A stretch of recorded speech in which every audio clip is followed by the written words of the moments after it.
ರಾಷ್ಟ್ರಧ್ವನಿ ನ್ಯೂಸ್ಗೆ ಸ್ವಾಗತ.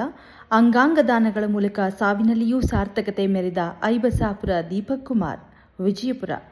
ಇಲ್ಲಿಗೆ ಸಮೀಪದ ಐಬಸಾಪುರ ಗ್ರಾಮದ ಶಾಮಣ್ಣ ಎಂಬುವರ ಮಗ 32 ವರ್ಷದ ದೀಪಕ್ ಕುಮಾರ್ ಜೂನ್ 4ರಂದು ಸಹಕಾರ ನಗರದ ಬಳಿ ನಡೆದ ಅಪಘಾತದಲ್ಲಿ ಗಾಯಗೊಂಡಿದ್ದು ಯಲಹಂಕದ ಸ್ಪರ್ಶ ಆಸ್ಪತ್ರೆಯಲ್ಲಿ ಚಿಕಿತ್ಸೆ ಪಡೆಯುತ್ತಿದ್ದು, ಜೂನ್ 9ರ ಮಂಗಳವಾರದಂದು ಚಿಕಿತ್ಸೆ ಫಲಕಾರಿಯಾಗದೆ ನಿಧನ ಹೊಂದಿರುತ್ತಾರೆ.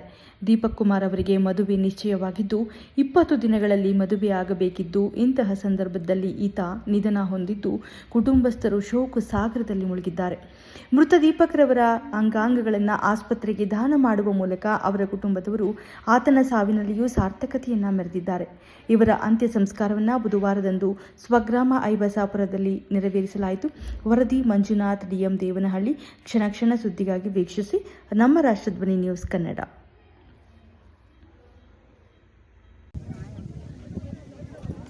ಪ್ರೆಸ್ನವರು ಪತ್ರಿಕಾ ಮಾಧ್ಯಮ ಬರ್ತಾವೆ.